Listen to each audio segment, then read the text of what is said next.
Boa noite. Vamos, pela graça de Deus, continuar com o nosso estudo em 1 Timóteo, primeira epístola de Paulo a Timóteo.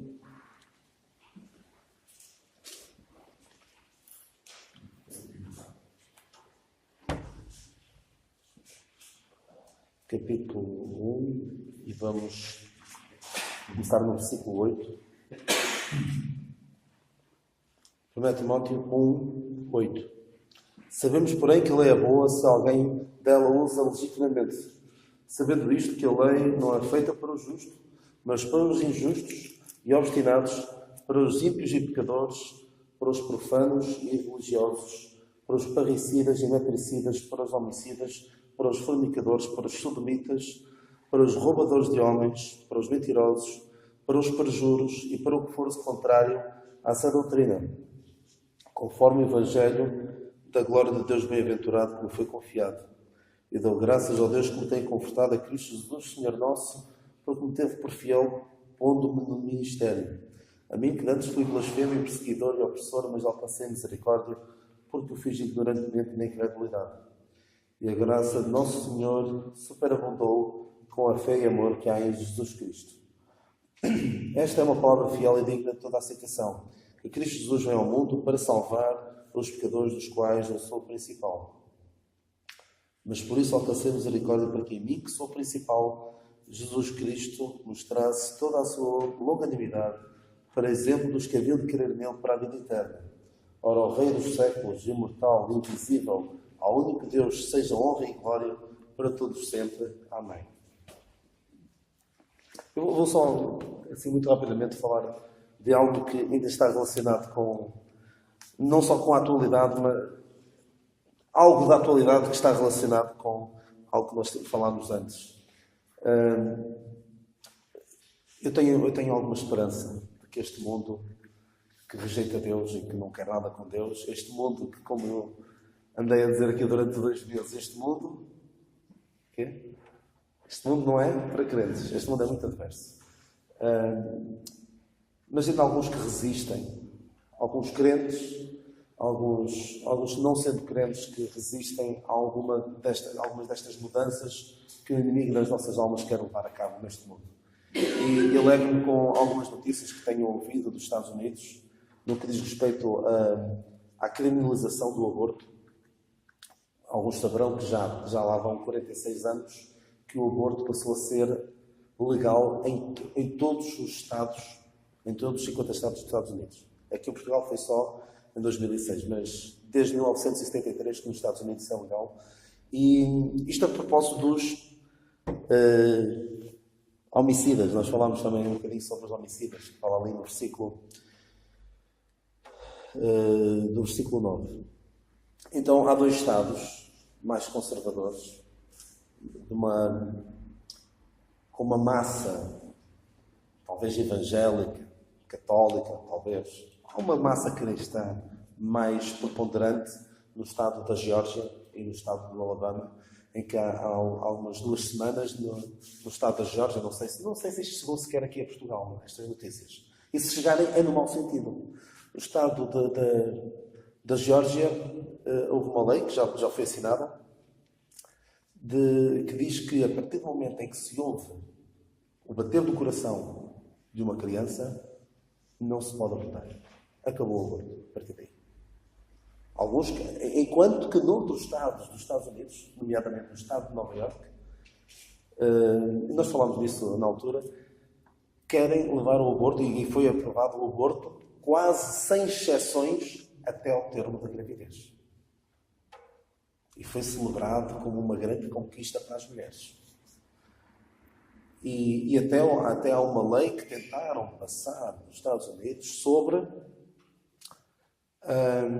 a possibilidade de prestar cuidados médicos a um bebê que foi sujeito a um aborto, mas que sobreviveu ao aborto. Há casos de pessoas que sobreviveram ao aborto, foram abortados, e aquilo metem lá substâncias tóxicas, e depois alguns ficam com sequelas para toda a vida.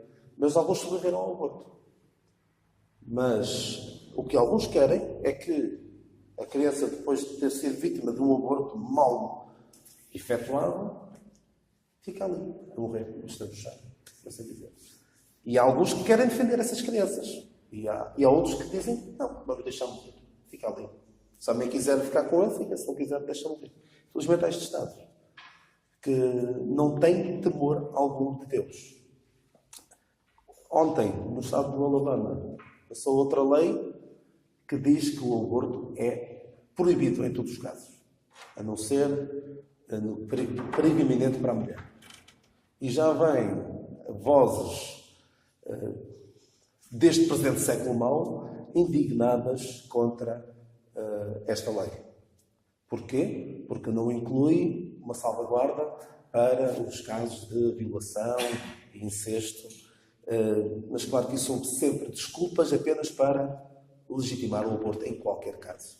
Infelizmente, o mundo assim está, não quer nada com Deus, e alegro-me quando há casos muito pontuais de estados, de pessoas que ainda têm algum temor de Deus. E é só mesmo quem não quer nada com Deus que pode pactuar com uma barbaridade destas. Não concebo como é que pessoas que se dizem cristãos, pessoas que se dizem crentes, que dizem é um direito da mulher. É um direito da mulher, não temos direito sobre o corpo de outra pessoa. Homicidas. A lei é feita. A lei é feita para estas pessoas, para os homicidas. E claro que nós tentamos, toda a gente tenta sempre fugir, passa a expressão, fugir com o rabo à seringa. Não queremos, isto não é nada, não me diz respeito. Mas isso também é homicídio. Tal como vimos que o adultério não é só uma relação sexual fora do casamento. É muito mais do que isso. O próprio Senhor Jesus Cristo deixou isso bem claro. Ora bem, mas isto foi apenas algo com que me alegro, sinceramente alegro, e queria partilhar com os irmãos que há boas notícias no meio deste mundo que rejeita Deus, que não quer nada com Deus. Mas sabemos que a tendência geral é realmente ir de mal a pior. Mas vamos então falar aqui um bocadinho sobre um versículo. Nós lemos o versículo 11 da semana passada, em que o Paulo diz, conforme o Evangelho da glória de Deus bem-aventurado que me foi confiado. Falamos de que o Evangelho da graça de Deus é um Evangelho que dá glória a Deus.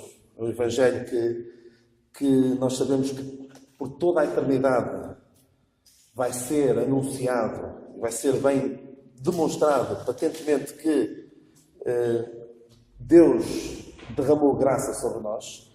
Nós até lemos aquele versículo do Efésios 2,7 para mostrar nos séculos vindouros as abundantes riquezas da sua graça pela sua benignidade para connosco em Cristo Jesus. Por toda a eternidade vamos dar glória a Deus por tudo aquilo que Ele fez, faz e ainda irá fazer por nós. E por isso é que nós podemos dizer, como no versículo 17, ora, o Rei dos séculos, imortal e invisível, ao único Deus, seja honra e glória para todo sempre. O Evangelho, de facto, dá glória a Deus. E quando nós paramos, como ainda há um bocado dizia, quando paramos para pensar um pouquinho naquilo que nós éramos, ou naquilo que podemos ter sido, porque, pela graça de Deus, alguns conseguiram, aqueles que se converteram cedo, pela graça de Deus, conseguiram escapar a muitas agruras deste mundo, a muitas dificuldades, a muitas situações perniciosas para si mesmos, pelo facto de se terem convertido cedo. Mas quando nós paramos para pensar naquilo que éramos, naquilo que podíamos ter sido se Deus não tivesse derramado a sua graça sobre nós, realmente nós só podemos cantar como o apóstolo Paulo. Isto é um cântico de adoração ao Rei dos séculos imortal. Realmente o Evangelho da graça de Deus dá glória apenas a Deus, não dá glória ao homem. O homem não colabora, o mínimo que seja, na obra da sua redenção. Costumo dizer às vezes, e não quero ser mal interpretado, o único contributo que o homem deu para a sua salvação, e não quero ser mal interpretado, é o seu pecado. Ou seja, o seu pecado levou a que ele precisasse de ser salvo. Mas em nada contribuímos de positivo para a obra da nossa redenção. Tudo Cristo já tem feito e com perfeição. E Deus, com isso satisfeito, dá-nos a salvação, como diz o cântico. Então, este Evangelho foi confiado ao apóstolo Paulo. Nós vimos, sim, já muito rapidamente, vimos que este Evangelho foi confiado a Paulo. Não diz que nos foi confiado. O Evangelho que foi confiado a Paulo é um Evangelho diferente, uma mensagem diferente. Um Evangelho que ele diz próprio que não é segundo os homens, em Gálatas 1, né? O Evangelho que não é segundo os homens. E há várias formas de olharmos para aquilo e pensar. É um Evangelho que não é agradável aos homens, é um Evangelho que não é aprazível aos homens, não é um Evangelho que vá ao encontro das expectativas dos homens. Não é segundo os homens, não é nada que o homem alguma vez pudesse ter inventado. Comparem o verdadeiro cristianismo com todas as religiões. Em todas as religiões há algo que o homem pode fazer para se aproximar de Deus. Mas nós vimos na semana passada que entre nós e Deus há um abismo intransponível. Por nós mesmos nós não conseguimos. A lei mostra isso mesmo, que há um abismo intransponível. E a lei mostra-nos que nós precisamos de algo, neste caso alguém, para nos ajudar. Para nos ajudar, não. Para transpor por nós esse abismo intransponível. Mas todas as religiões passam a ideia de que o homem pode fazer alguma coisa. Alguns defendem a reencarnação, e quando se fala de reencarnação, ali está implícito o conceito de pecado, mas há um conceito de purificação ao longo de várias vidas. A pessoa é pecadora, mas depois, se fizer bem durante a sua vida, reencarna num estado superior e depois vai reencarnando até chegar ao... Não sei se é o Nirvana, não é? Até chegar ao estado de Nirvana e depois torna-se um Deus. Mas isto é uma mensagem que glorifica o homem. E o homem faz. E é isto que o homem gosta. O homem gosta de ouvir: tu és capaz. Quem é que não gosta de ser elogiado? Alguém aqui que não gosta de ser elogiado? Dizer: tu és mesmo espetacular. A mim, um dos elogios que mais faço é: e como é que tu fazes contas tão depressa? E eu fico todo contente, claro. Sei que isso não serve para muita coisa, a não ser para dar das vistas. Mas gostamos todos de ser elogiados. Gostamos. E se há uma crença, uma religião que diz: olha, força, tu tens um potencial enorme, tens de saber explorá-lo. E estamos aqui para te ajudar. E há alguns, com a Bíblia na mão, que pregam algo parecido com isso. Jesus está aqui só para... eu nunca ouvi esta expressão exatamente assim, mas é possível que exista. Deixa que Jesus seja o teu life coach. Sabem, conhecem o conceito de life coach? É treinador da vida, pessoa que te ajuda na vida a superar as tuas dificuldades. Por exemplo, até deu direito a um livro, o jogador de futebol Éder, que marcou aquele gol decisivo, tinha um life coach, que era uma mulher que ajudava a ser mais positivo na vida e a superar as suas dificuldades e tudo mais. E claro, marcou aquele gol, deu para escrever aquele livro. Se não tivesse marcado, provavelmente não teria a projeção que teve. Mas já esta noção de tu és capaz, tu tens um potencial enorme à espera de ser explorado. Mas todas as religiões criadas pelo homem passam esta ideia. Tu tens algo de bom. E quando o Evangelho da Graça de Deus nos deixa bem claro que o melhor que nós podemos fazer é o quê? Não está nas Epístolas de Paulo, mas está em Isaías, diz que o melhor que nós podemos fazer, as nossas obras de justiça, são como trapos de imundícia. E como o Jonas disse na semana passada, e muito bem, a falar daquela passagem do livro A Viagem, em que, claro que aquilo era uma metáfora, não é exatamente assim que as coisas passam, mas alguém que queria ir para o céu porque tinha trabalhado muito para isso. Tinha feito muito para merecer isso. E não estava disposta, não sei se era exatamente assim, mas foi essa a ideia com que eu fiquei, não estava disposta a deitar por terra tudo aquilo que tinha feito, aquilo que tanto trabalho lhe deu a conquistar, para agora aceitar uma salvação de graça. Infelizmente o homem é É assim não quero nada com Deus. Então este Evangelho não é segundo os homens, não é aprazível e não é algo que o homem alguma vez tenha pensado. Aquilo que não subiu ao coração do homem, Deus preparou para os que o amam, não é? Exatamente. O homem nunca iria passar uma coisa destas pela cabeça. Isto é um Evangelho que não é segundo os homens. Mas não só não é um Evangelho segundo os homens neste sentido, mas também não é um Evangelho que tenha sido, ele diz aqui, faço-vos saber, irmãos, em Gálatas 1:11, faço-vos saber, irmãos, que o Evangelho que para mim foi anunciado não é segundo os homens. Porque não recebi, nem aprendi de homem algum, mas pela revelação de Jesus Cristo. Esta mensagem ele não aprendeu de ninguém. Não foi quando esteve com Pedro, que ele depois fala ali em Gálatas 1, que Pedro lhe explicou o que o Senhor Jesus Cristo já lhes tinha ensinado e Paulo começou foi lá para aprender. Não. Mesmo em Atos 15, quando o apóstolo Paulo vai a Jerusalém, também fala aqui em Gálatas 2 dessa passagem, também não foi lá para aprender a mensagem que devia pregar. Ele já pregava o Evangelho da graça de Deus, uma mensagem diferente, já o pregava há muito tempo. Porque nós vimos também na semana passada há muitos pontos de contacto. O Senhor sempre foi o Salvador. A salvação sempre foi pela graça por meio da fé, através e com base na obra redentora do Senhor Jesus Cristo. Mas só com Paulo é que nós vemos a salvação pela graça por meio da fé, sem obras. Nós falamos um pouco sobre isso, é uma discussão que o Simão gosta bastante de... Não é que o Simão gosta de discutir, mas o Simão gosta de falar sobre este assunto e algumas pessoas que às vezes têm alguma dificuldade em entender a posição que ele tem e que eu também sou dessa opinião, que noutro tempo as pessoas eram salvas por meio da fé, mas a forma como exercitavam a sua fé era fazendo algo.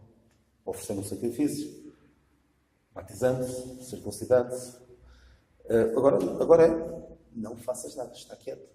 Não tentes fazer qualquer tipo de obra julgando que Deus te vai aceitar por causa dessas obras. As obras devem ser, sim, uma consequência da nossa salvação.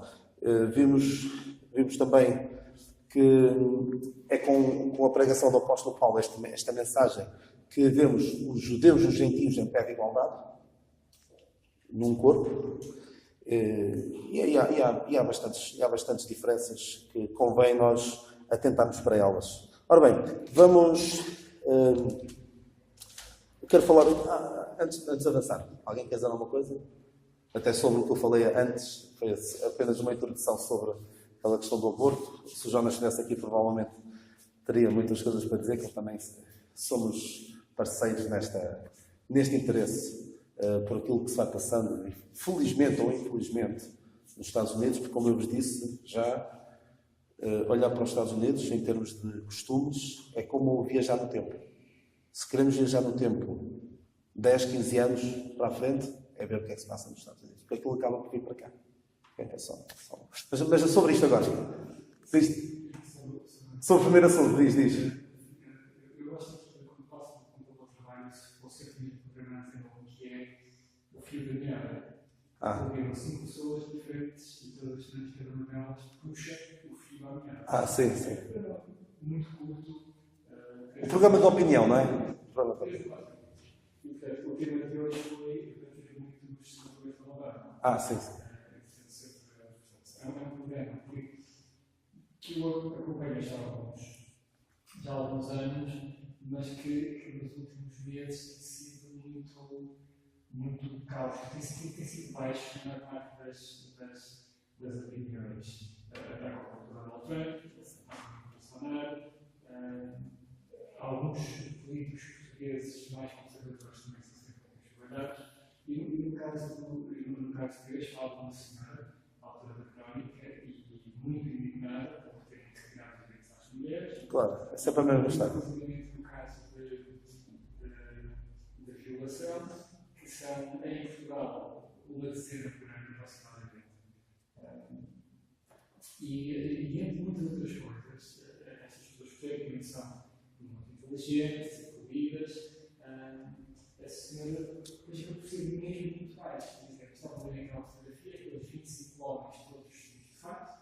a mostrar o seu sucesso e a achar que o facto de serem bem-sucedidos na vida lhes dá o direito de decidir sobre a vida das pessoas.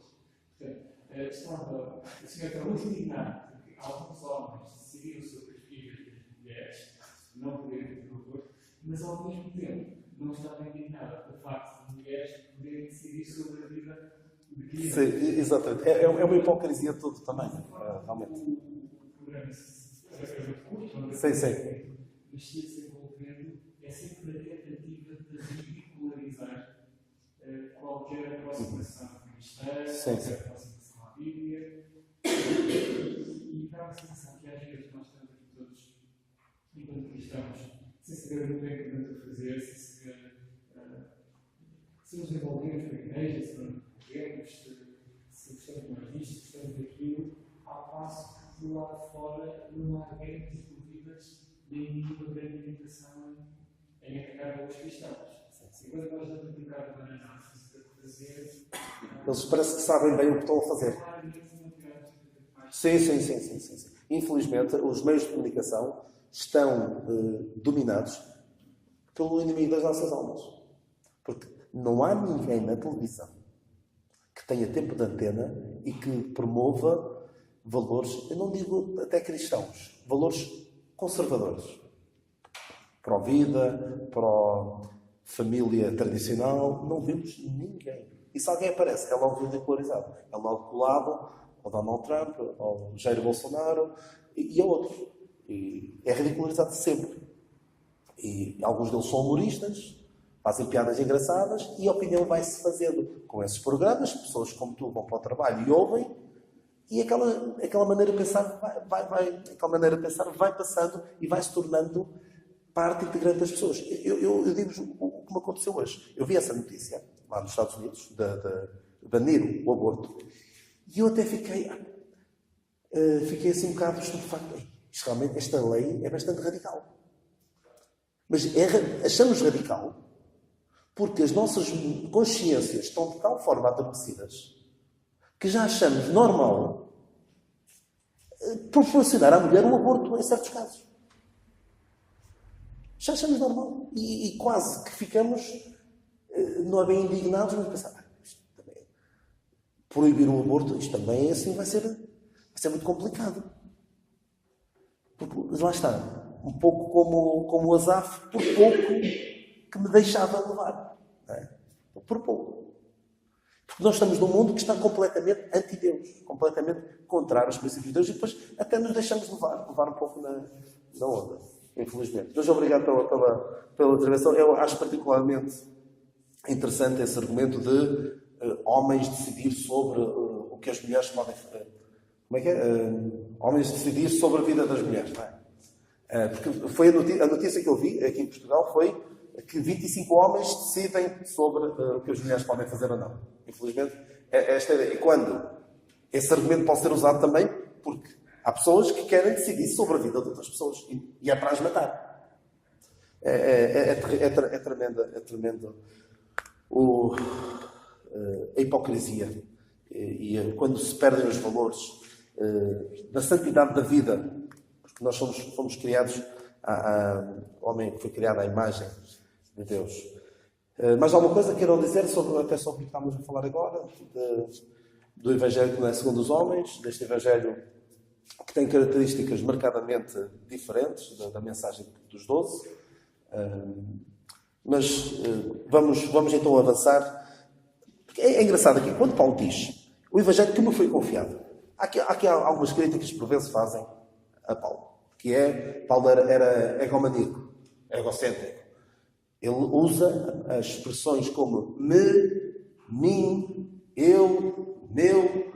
Se lerem aqui, vão aparecer várias vezes, não é? Me foi confiado. Ele fala muitas vezes do meu Evangelho. Ele fala muito na primeira pessoa. Ele poderia perfeitamente usar nós, para ser mais inclusivo, não se for aqui num pedestal. Mas não é só o objetivo dele. Ele, quando se isola, como faz ali em Gálatas 1, quando diz que eu não tive nada a ver com os outros, ele até a dada altura diz algo que até parece tanto ou quanto desagradável, que ele diz em Gálatas 2, 6, e quanto àqueles que pareciam ser alguma coisa, quais tenham sido de outro tempo, não se me dá, Deus não aceita a aparência do homem, esses, digo, que pareciam ser alguma coisa, nada me comunicaram. Ele parece até ser um bocado desrespeitoso para com aqueles que antes dele eram apóstolos. Mas o que ele está a dizer é, ninguém influenciou a mensagem que eu prego. Por isso é que ele precisa de marcar posição, como sendo diferente dos outros. É só por isso que ele se isola, que se demarca. Não é para se pôr num pedestal, porque só quem não lê o contexto e não lê outras expressões que ele diz, é que percebe que ele dá glória a Deus, dá graças a Deus. Porque logo a seguir ele dizer que me foi confiado, ele diz, e dou graças ao que me tem confortado. A Cristo Jesus, Senhor nosso. Ou seja, ele dá graças a Deus. Ou seja, eu consegui fazer o que fiz, não é porque sou melhor do que os outros. Ele antes é que pensava que era melhor que os outros. Quando ele pensa, se regozijava e se vangloriava de ser judeu, ser considerado oitavo dia, todas essas características extraordinárias que ele tinha antes. Mas ele dá glória a Deus, dá graças a Deus. Não quer passar aqui a ideia de ser o maior, de ser superior a qualquer outro. Ele até diz que sou o mínimo dos apóstolos. Numa outra passagem ele diz, a mim que sou o mínimo dos apóstolos. E diz também aqui ainda nesta passagem, a mim que antes fui o blasfemo. Por aí fora, ele próprio tem bastante consciência de quão indigno ele era. E por isso é que é um claro exemplo para a salvação. De como é que o homem deve vir a Deus aceitando a sua salvação. É conhecer realmente o seu estado de indignidade total para com Deus.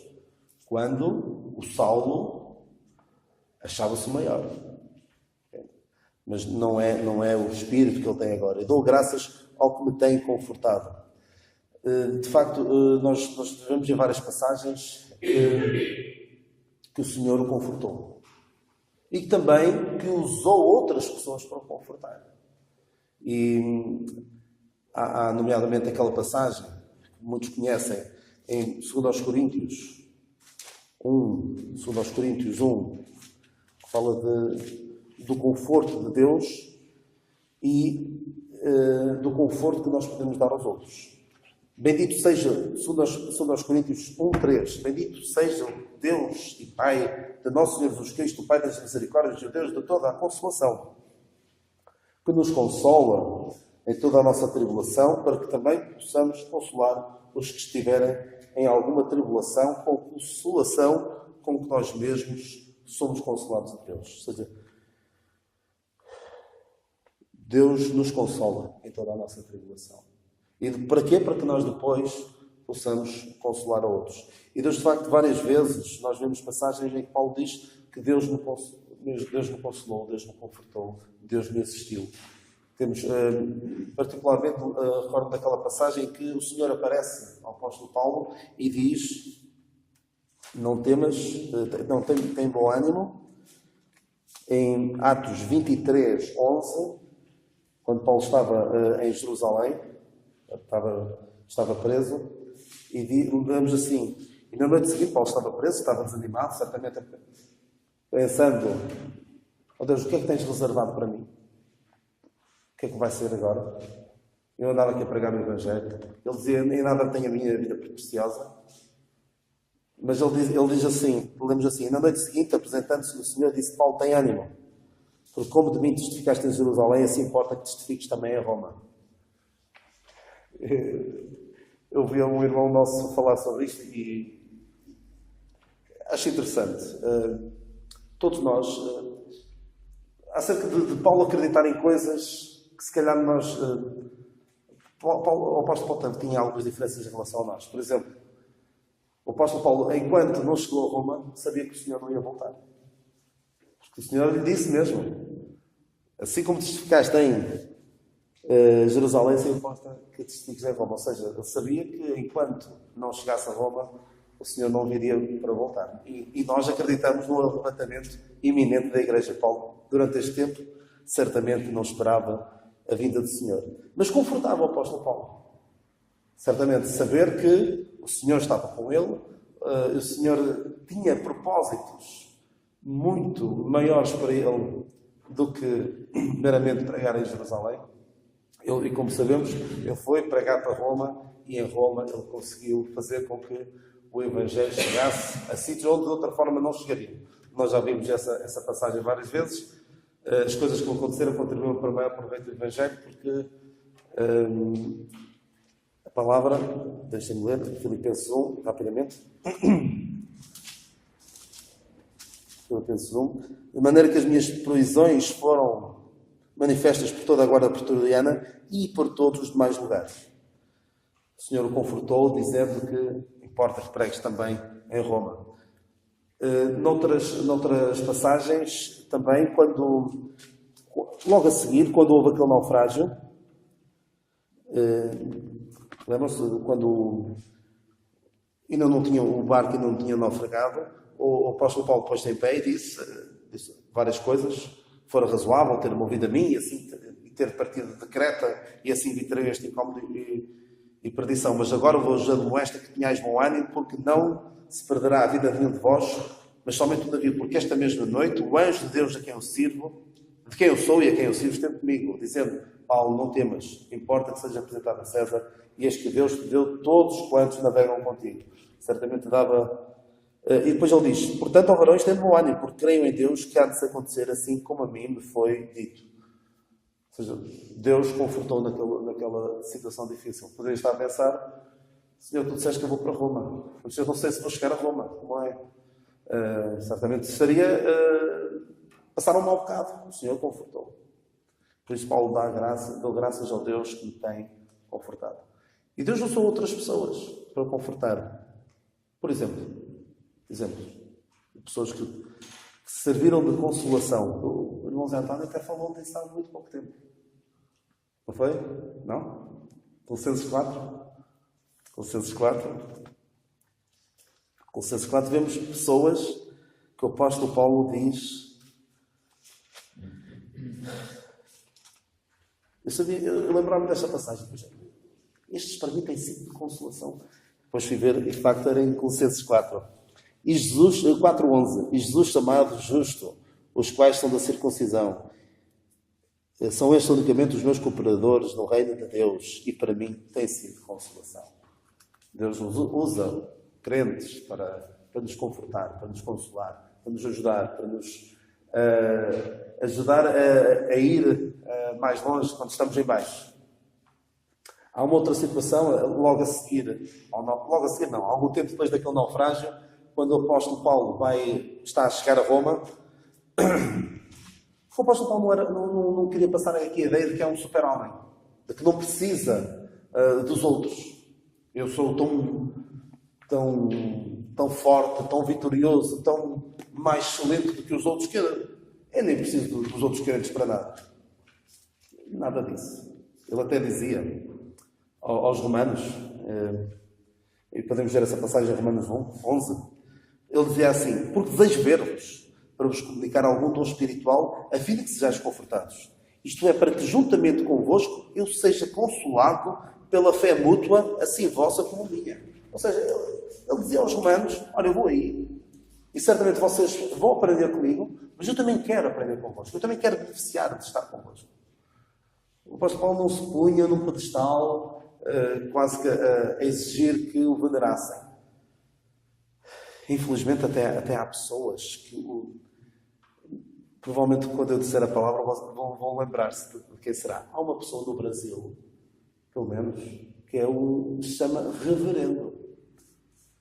Reverendo, ou seja, é um nome irreverente só deve ser, devemos prestar reverência apenas ao Senhor. Há algumas pessoas que se chamam reverendo, que é triste mesmo. Então, Paulo, quando chegou a Roma, já depois de ter escrito esta epístola, em Atos 28, que é só andar uma página para trás de onde nós estávamos,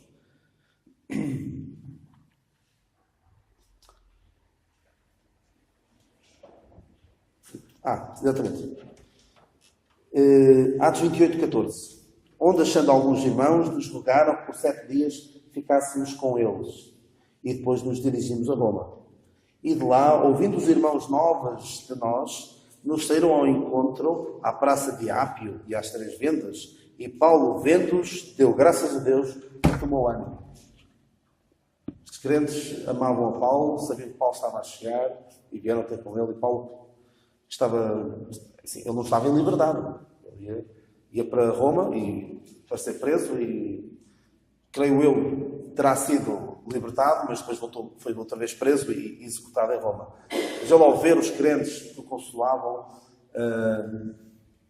ganhou ânimo. E nós também precisamos dos crentes, precisamos de animar outros e também precisamos de ser encorajados, estimulados e confortados uns com os outros. Outro crente, que é daqueles crentes que eu gosto bastante na Palavra de Deus, que quase nada conhecemos acerca deles, vi um crente que sabia que Paulo estava preso e, como eu já disse algumas vezes, estar preso em Roma não era como as prisões de hoje, em que estão melhor lá dentro do que muitos cá fora. Houve um crente que o procurou com muita diligência. Quem foi? É daqueles nomes mesmo proibidos para dar a um filho. Onesíforo. 2 Timóteo 1,15. Nós lemos, já agora também para ver aquele contraste, bem sabes isto, que os que estão na Ásia, todos se apartaram de mim, entre os quais foram Figelo e Hermógenes, 2 homens que Paulo fala muito mal deles. Apartaram-se dele. Mas, em contraste com estes, o Senhor concede a misericórdia à casa de Onesíforo, porque muitas vezes me recriou e não se envergonhou das minhas cadeias. Isto não se envergonhar não é só, Paulo, estás preso, eu não estar contigo porque se calhar depois as pessoas vão falar mal de mim, vão gozar comigo. Nada disso, era muito pior do que isto. Era correr perigo de vida, risco de vida. Antes, vindo ele a Roma, com muito cuidado, me procurou e me achou. O Senhor lhe conceda que naquele dia ache misericórdia diante do Senhor. E quando me ajudou em Éfeso, melhor o sabes tu. É possível até que este homem tenha morrido. Porque o Senhor conceda misericórdia à casa de Onesíforo. Não sabemos se até pode ter sido apanhado e executado. Não sabemos. Devido a estas visitas que hoje ao apóstolo Paulo.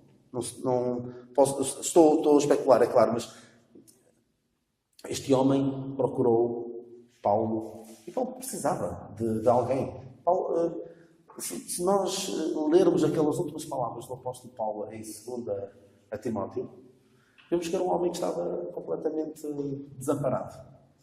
Toda a Ásia, todos estão na Ásia, se apartou de mim. Realmente causava uma grande tristeza, uma profunda tristeza. Aquele cuidado que o apóstolo Paulo diz que tinha sobre todas estas coisas me oprime, o quê? O cuidado das igrejas. E ele, depois de todo aquele esforço que teve em levar o Evangelho, em aquelas pessoas, e depois fortaleceu, expor-lhes o que Deus pretendia ver nas suas vidas, através de epístolas e de visitas regulares, de confirmar. Ele depois voltava para confirmar os irmãos da fé. Depois de todo aquele esforço, ver tudo aquilo, por assim dizer, a desmoronar-se. Toda a Ásia me abandonou. E ele, se nós lermos aquelas passagens, vemos que há alguma tristeza no meio disto tudo. E ele diz: só Lucas está comigo. Não sei se havia outra passagem que diz: toda a Ásia me abandonou, mas era aquela passagem. Sim. E depois, também temos: ninguém me assistiu na minha primeira defesa. Em 2 Timóteo 4,16. Ninguém me assistiu na minha primeira defesa. Antes todos me desampararam. Que isto lhes não seja imputado. Mas o Senhor assistiu-me e fortaleceu-me. Porque por mim foi cumprida a pregação e todos os gentios ouvissem. E fiquei livre da boca do leão.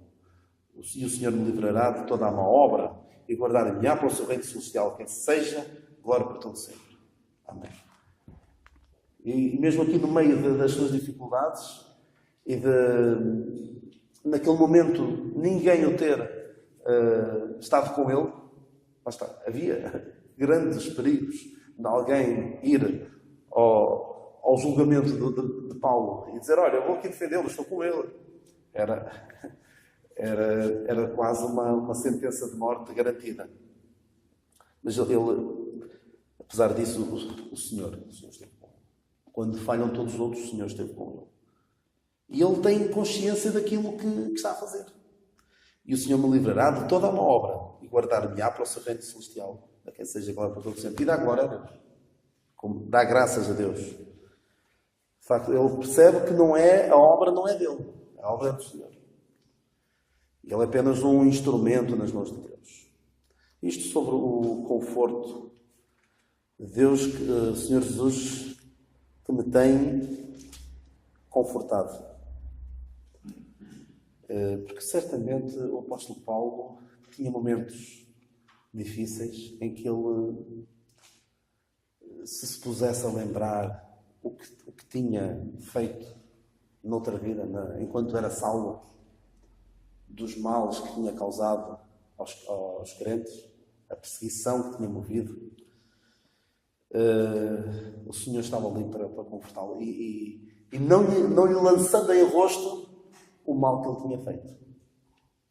O Senhor que me tem confortado, porque me teve por fiel para o ministério. Apesar de tudo o que eu fiz, Ele conforta-me e não só me conforta, não só me perdoou, porque o Senhor podia perfeitamente ter dito: Paulo, para.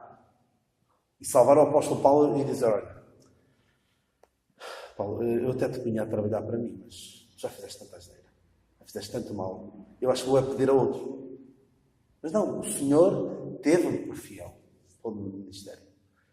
Nós depois vamos falar mais sobre isto, mas este exemplo mostra que há esperança para qualquer um. Não há ninguém que possa ter feito tanto mal numa vida passada. Numa vida passada? Não estou a reportar-me à reencarnação, não é isso. Uma vida passada ou noutro tempo. Se há exemplo de alguém que foi usado poderosamente por Deus, foi o apóstolo Paulo, depois de tudo que fez. E se Deus não lança em rosto a Paulo, lançar em rosto, ou seja, olha, já viste o que fizeste, nunca mais vais ser ninguém na vida. Se o Senhor não faz, não devemos ser nós. Porque havia alguns, infelizmente, até aquela passagem, e eu vou tentar calar-me já, aquela passagem em que Paulo começou a aparecer em cena, e o que aconteceu com os discípulos? Que até houve ali uma intervenção de um crente que foi decisivo. Quem foi? Os crentes. Então, eu agora não tomei nota dessa passagem, em Atos, penso que é Atos 9. Atos 9 ou mais à frente.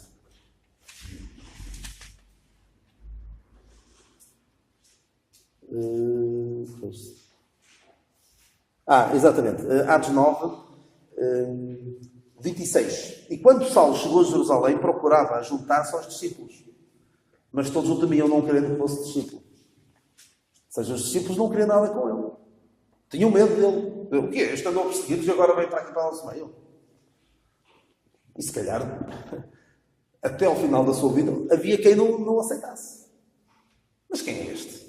Já viu o que ele andou a fazer? E nós às vezes podemos correr esse risco. Olhar para o passado de alguém e dizer: não, esta pessoa já está demasiado batida, já não há nada a fazer por ela. E ignoramos o poder de Deus para transformar a vida das pessoas. Então Barnabé, tomando consigo, ele era chamado, como é que era o Barnabé? O que é que significa? Está relacionado com o que nós falamos há bocadinho. Filho da consolação.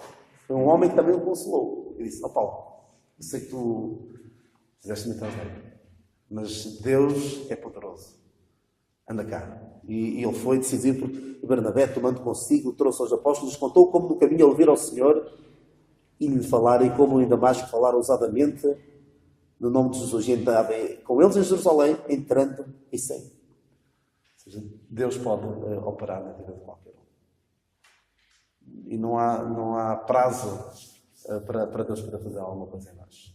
Há um pensamento, eu sei que há algum pensamento que já passa da hora, mas além desse pensamento, se alguém não quiser fazer alguma pergunta, ou até depois no fim, para irmos pensando, até à próxima semana, mas fica esta lição de que o Senhor nos conforta, pode usar outros para nos confortar, e não precisamos de viver atribulados uma vida inteira por causa de coisas que fizemos no passado.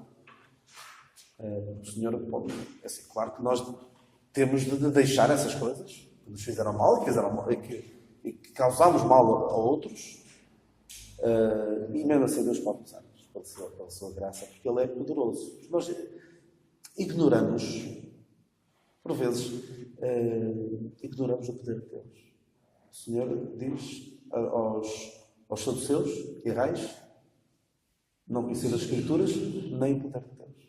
E nós podemos muito bem estar a falhar por não conhecermos as Escrituras nem o poder de Deus, que pode realmente transformar a vida. Transformou a vida deste homem, transformou a vida deste homem também, e certamente todos, pela graça de Deus, espero que seja a experiência de todos, pode transformar a vida daqueles que ainda não confiaram no Senhor como seu Salvador, mas certamente todos aqueles a quem o Senhor já salvou podem dizer que, de facto, esta mensagem gloriosa da graça de Deus transforma a vida de qualquer um. Que o Senhor nos abençoe.